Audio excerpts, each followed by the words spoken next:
Good morning. Today I am speaking to Wes Martin for the second time on the release of his new series. Good morning, Wes. Would you like to tell everyone about yourself and tell us about the new book? Okay, yeah, of course. I'm Wes Markin, and I've been invited along for a second interview with Donna, which I'm totally surprised about.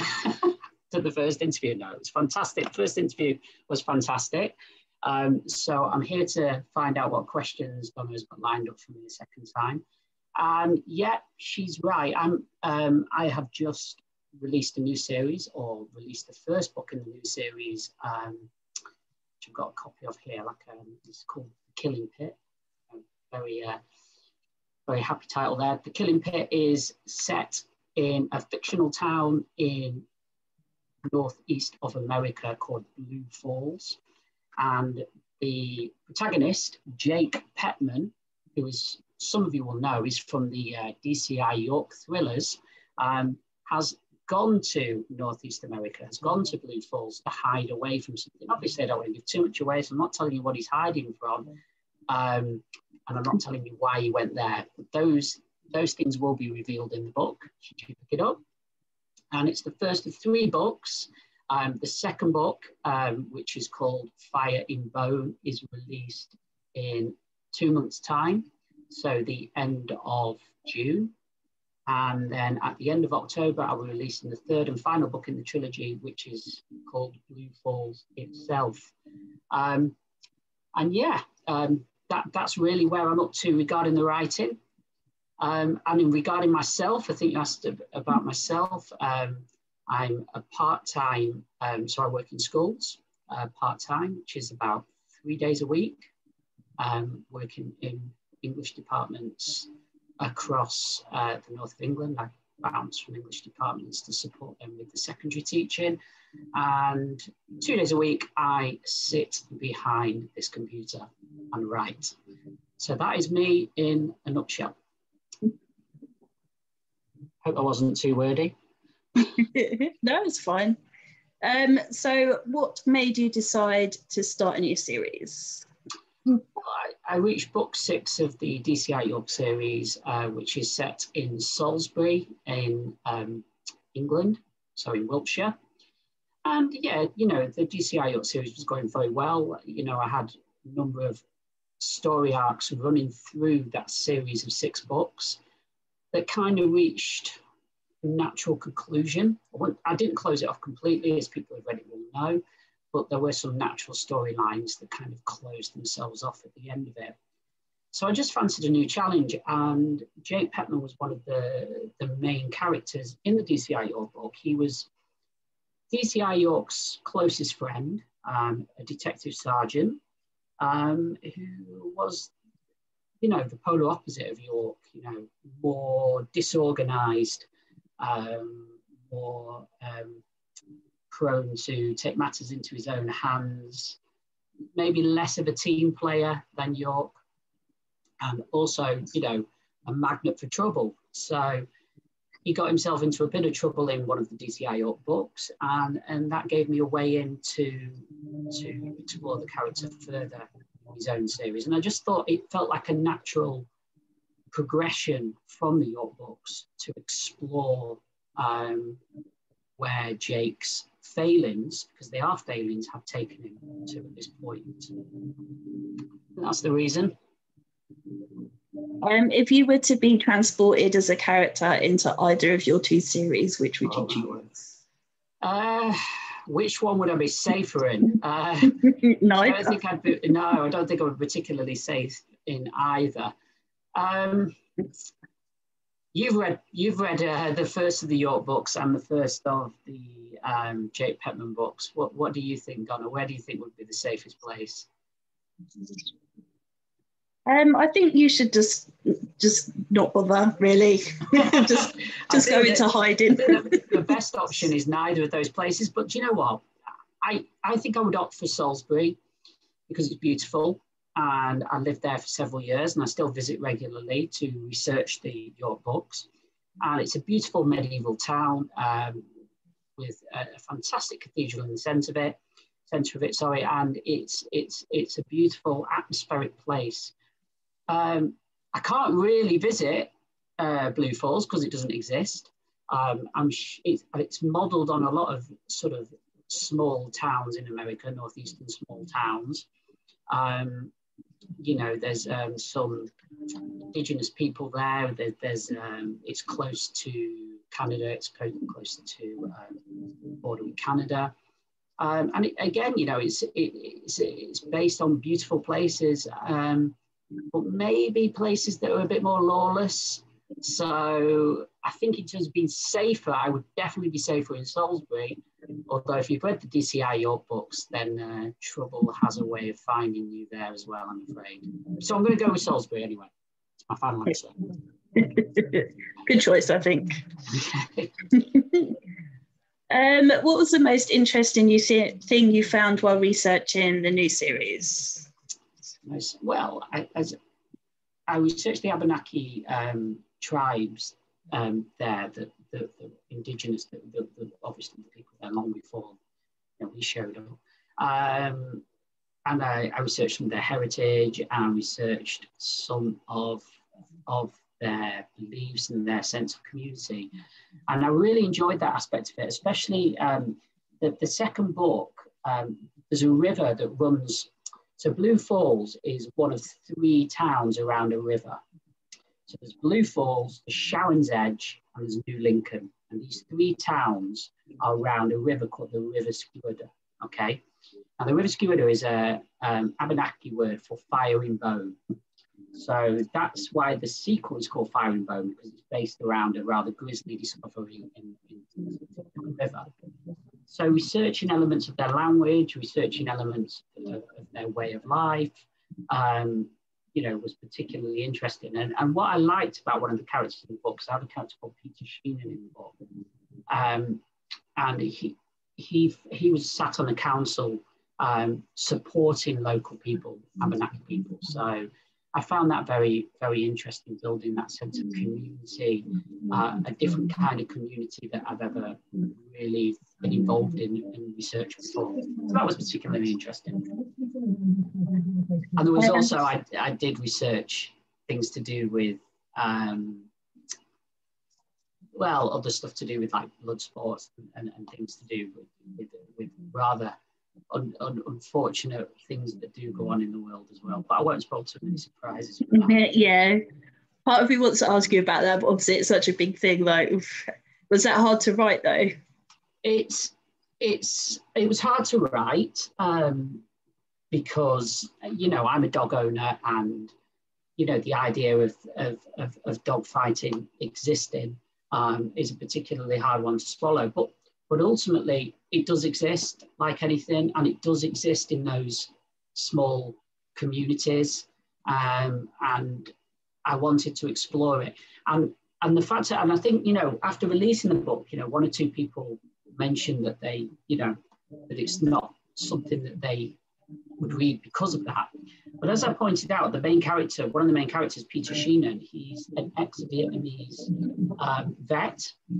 And he was with the Canine Corps when he was over in Vietnam. So when he was over in Vietnam, he was, you know, he was part of like the army that had the dogs, and they each had their own dogs. So he grew very close to his own dog. And of course, when when the soldiers were pulled back, the dogs were deemed surplus to requirement, and they weren't pulled back with people. And so some of them ended up going to the Vietnamese, some of them ended up being put down, and it's just a really tragic story behind what happened to those dogs. So he's a passionate dog lover. So as the main antagonist, Jotham McLeod, he's the main antagonist, and he kind of has the town in his pocket, but he's also a dog breeder, and he's a dog breeder that breeds pit bulls for fighting. So obviously that sets up a nice conflict between Peter Sheenan, who adores dogs, and Jotham McLeod, who breeds dogs for fighting. So that sort of conflict between the two characters, I think, is something to enjoy. And then at the end, obviously, without giving too much away, the resolution then, should hopefully put people at ease who felt, it's something to be happy about at the end, and to cheer about, is kind of putting a stop to that kind of activity, if you see what I mean. So I think ultimately these things exist. I understand why people would want to ignore them, but at the same time, I like to explore these things getting their comeuppance, if you see what I mean, being resolved. And I think that's part of one of the storylines in the book, not the whole book. Yeah, you have quite a few sort of more controversial storylines you've managed to cram into one book. Yeah, I do, yeah. And I think it all comes from natural research and learning about things that occur, and then looking at the situation and looking at how my characters would react to that, and how hopefully they can solve those problems. Why have you decided to just make this a trilogy? Sorry, Donna. Why have you decided to just keep this one a trilogy? Well, just again, the natural arcs will come to a close in the third book. So I'm currently writing the third book. The second book is finished. That's due at the end of next month. The third book, I'm currently in the process of writing, and the natural arcs surrounding the characters introduced in the first book will come to a close. Will there be potential to continue? Well, I don't want to give too much away, but there might be. But ultimately, I think it comes down to where I feel that I'm up to at that point. I've got the characters based around the York thrillers back in the UK, back in Salisbury. I've got D.I. Emma Gardner, who's a very popular character. I've got the antagonist Lacey Ray, okay, who's come back several times in my books. Actually, Jake Petman's ex-girlfriend from a long time ago, but who is also a malignant narcissist who comes back and causes a lot of problems in the books. And she's very popular. I often get emails and contacts with readers who say that she is their favorite character, and so I've got ideas with her as well of where I might take her character. So there is a lot of balls being juggled at the moment, and ultimately at the end of the day, I don't want to say the Jake Petman series will end next book, but it will reach a natural conclusion in terms of the story arcs that I've set up in Killing Pit. So as you'll know from reading it, it ends with the story arc still in progress, and that will continue over the next two books. And then after that, who knows? Maybe back to England, maybe stay in America. We'll see. We'll see where the urge takes me at that point. Would you like to write any standalones? Yeah, definitely. I've thought often about writing standalones.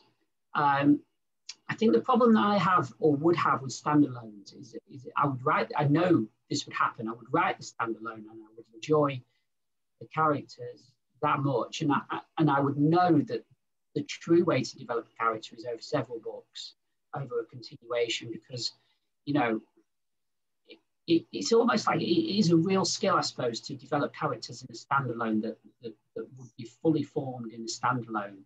And it would be a challenge I'd like to take on. However, I do feel that I love the way that the character can take itself places if you let it continue. And quite often, if you develop a character in a standalone, then I'd feel like a bit restricted. Then I'd feel like, well, where could this character go next? Am I never going to find out? Am I never going to explore that opportunity? It's like Lacey Ray in One Last Prayer for the Rays. She was only going to be in that particular book. But then I thought, well, I'll bring her into the next book and see what she does. And before I knew it, she's got this whole sort of motivation, a whole background that's sort of fleshing itself out as we go, and it almost seems a bit of a shame sometimes to stop it. So I think in answer to your question, I probably will write standalones at some point, but I am having a lot of fun writing about these existing characters at the moment. The great thing about having a character in this book that was in the last book, it was easier for me to sort of put him in the centre of all this new activity and for it to work quite well. Hope that answers your question. I'm not sure it did, but you know, I hope it did. Roundabout, it's fine. Do you ever dream about your characters? Yeah, I do. You know, I'm a vivid dreamer anyway, so they do often pop up in the dreams. But I have to say that most of my creative thought process actually comes driving to and from my work on the days that I'm teaching, because as I mentioned before, my job is I work for a trust, and one of my jobs is I'm an English director, so I support schools, disadvantaged schools generally, or schools that are struggling across the north of England, and I go into these schools and I support the English department in terms of raising achievement in the students and raising aspirations in the students as well. And for that, I have to do a lot of teaching, which is nice because I really enjoy that. And I have to drive a lot. I'd say on average an hour each way a day. That hour gives me time to sort of meditate on characters and what's going on.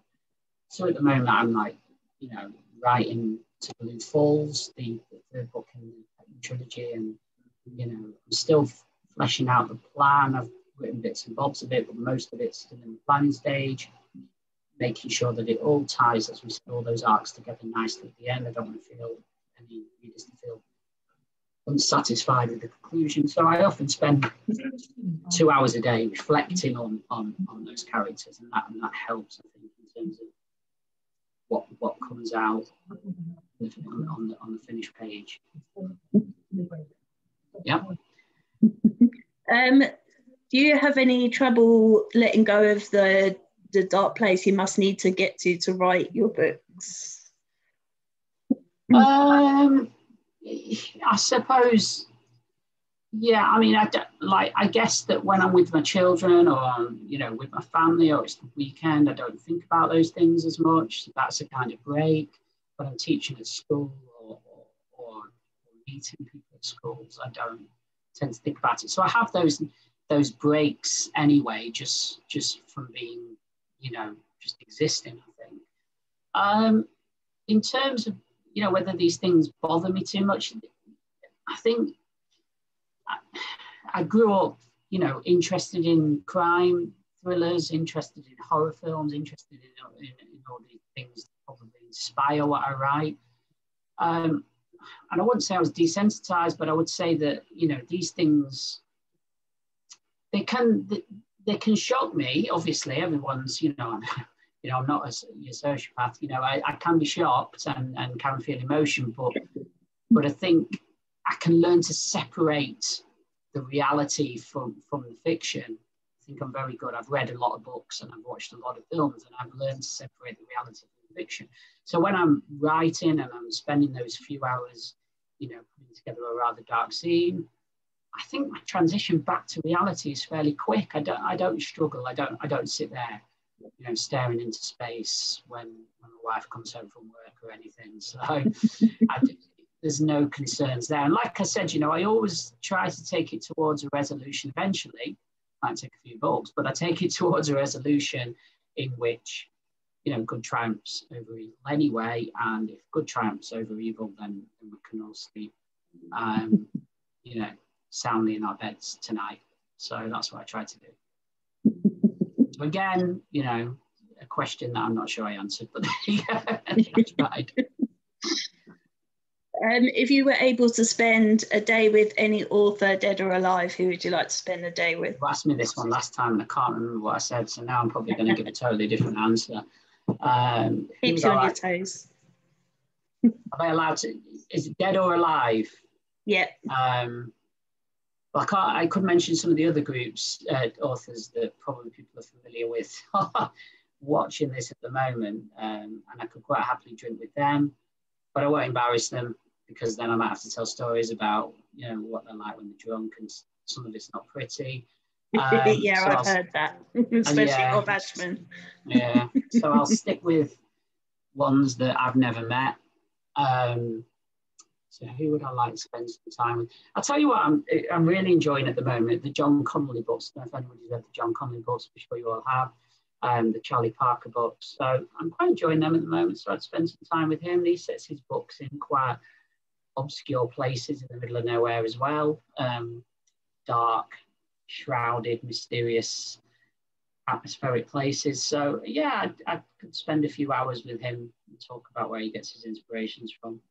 So if you manage to interview him, Donna, then I'll tune in and watch that one. Okay, no pressure then, yeah. If you can get him on here, I think you could do. I'm sure you could. Yeah, well, I'll try. I can only ask. Who was your first celebrity crush? First celebrity crush? Mm. That's an odd one. First celebrity crush. I told you I've had practice. And this is now one of my favourite questions. First celebrity crush. I think that was going back a long time. My first celebrity crush probably when I'm a child. So if I'm a child, you know, it could be a cartoon character, or do they class as celebrities? For you boys, generally cartoon characters are the first. Well, there will be, won't they? I quite like the Scooby-Doo, what's she called? Oh, Velma. Yeah, but I had a weird one where I quite liked one of the Fraggles. It's called Red. Do you remember Red out of Fraggles? She had the red hair. I was pretty in awe of that character. I can't remember how old I was. About 15? No, joking.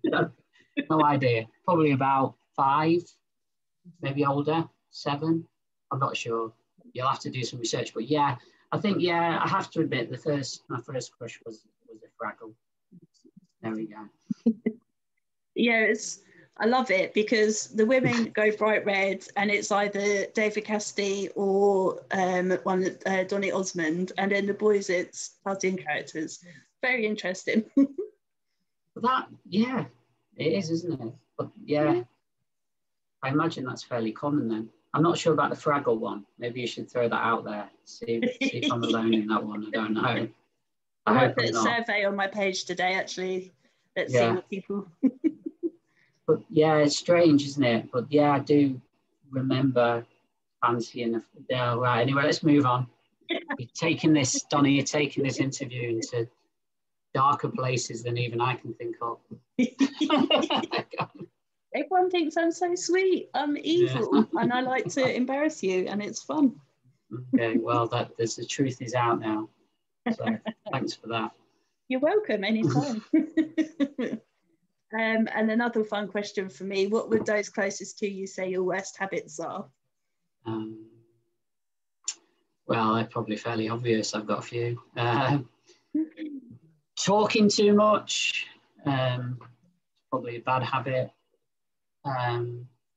Yeah, definitely talking too much. Getting too loud, maybe when I've had a drink, I'm very loud. You'll have to tell me to quieten down. I think those are kind of the bad habits, maybe. Talking too much and being quite loud. We'll stick with them. It's not bad though, is it? You wanted something a lot more gross, didn't you? But genuinely, I don't have. I mean, I can tell you about my children's habits, and they're disgusting. But No, you're okay, thanks. I know children are gross. So how it is. Yeah, just me talking too much. Nice. Leave it there. Okay, so if you ask your friends to describe you, what 3 words would they use? Oh, can I swear? No, irritating. I think they think I was funny, but irritating. So like kind of depends what mood they're in, friends. They either hate me and don't want me there, at that point, or they want me there, I want to make them laugh. So it's one of the two, depends what mood they're in. So irritating, funny. I don't know. I'd like to think that I was like driven, because they must think I'm driven. I've never asked them. They must think I am, because I get these books out, and I do what I do in my other job as well. So I'd like to think they think I was efficient or driven. So yeah, irritating. It's not a great selling point, is it? I wouldn't say that in an interview for a job. So irritating, funny, so one and driven. There we go. Those three. Are you going to go and ask them now and see what they're going to be? I imagine they'll just all say good looking, but no, I'm sure they won't. I imagine they'll all say irritating. So there you go. That's probably, don't do a poll on that one on Facebook.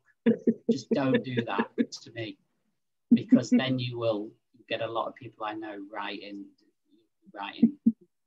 awful words on your... I'm sure they would. I'm sure they'd all be lovely. He's a nice guy and supportive and friendly. I'm sure it's yeah, we'll go with that then. Write them down.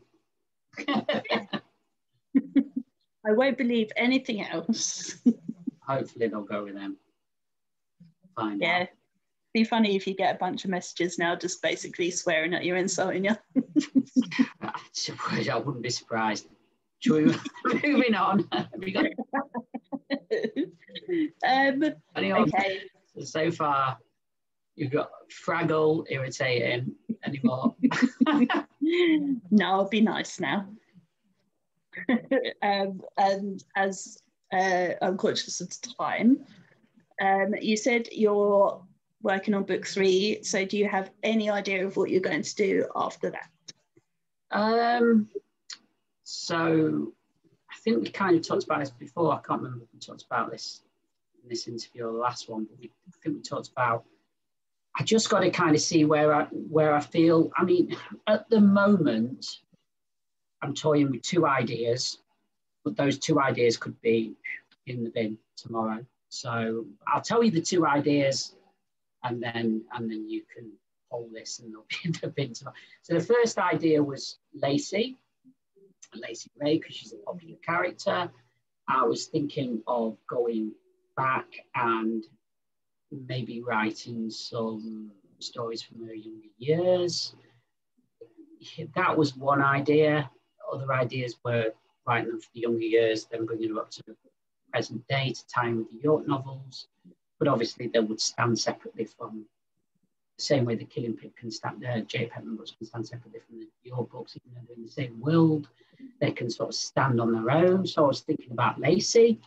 I was also thinking about Emma Gardner, who's a popular character from the York books, but with York, so a series maybe around York and Gardner. So maybe York and Gardner thrillers or something like that. So there was a couple of things that I'm toying with. Also, where's Jake going after this trilogy? I don't know. I have to see how readers respond. So far, the response to The Killing Pit has been very positive. Would they want to see more Jake, or would they want to see more York? At the moment, I'm sure they say York because the 6 books into York, but then after 3 books of Jake, would still feel the same way? I don't know.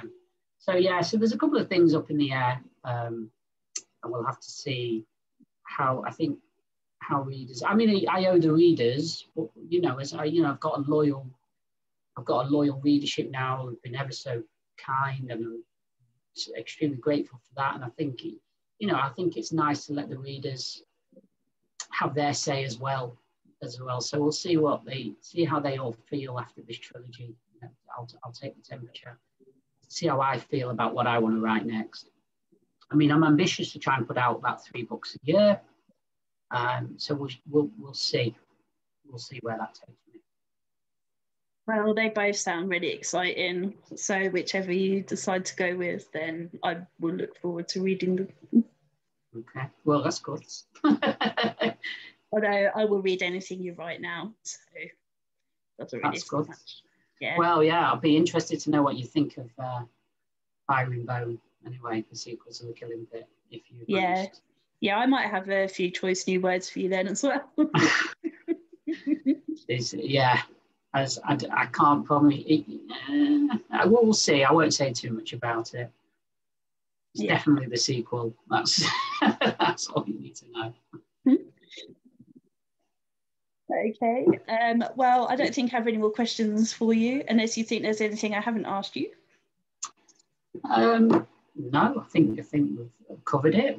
We've looked at the new release. We've talked about the old releases. We look forward to the new releases, which was a puppet. And yeah, we've established that I'm irritating. So, you know, it's all, they go away feeling positive from this. No. So would you like to remind everyone what your new book looks like and where they can find it and where they can find out more about you? Unfortunately, I've only got a approved copy here. So this is not for resale, but you'll be able to find this on Amazon. It's called The Killing Pit. And it's anybody that enjoyed the York books, I don't think you'll be disappointed with this. And it's in the same world, even though it's set in a different country. You know, the same characters, there might be references to old favourites. So I'm not going to spoil too much for you there, but it is totally could be read. If you've never read any York books, you'll be able to dive straight into this and not need to know a single thing about York. On the flip side, so either know York or don't know York, you can get The Killing Pit and have a look at it now. And the good thing about reading this is that you won't have long to wait for the sequel if you enjoy it, which will be about a month and a half. And then if you enjoy the sequel, you'll only have to wait a couple of months for the next one. So I'll try to keep them fairly rapid fire this time so people don't forget the interesting, shall we use the word interesting, or not disturbing, I wouldn't say disturbing, would you say disturbing? Or the interesting story, let's keep it interesting. The interesting storylines that I establish in The Killing Pit. We'll leave it at that. Yes. Unsettling, that's a better word. That's a good word, yeah. Unsettling, well, I don't want to feel like you've been disturbed. I like to feel like you've been unsettled and you'd like to be settled down again. So once you've gone through the 3 books, you'll feel settled again. Okay. Yeah, and also thinking you're completely insane. Yeah, going for, I'm not that insane. Go for, I will. I've said my love for a Fraggle. Going from unsettled to settled over 3 books. How's that for a pitch?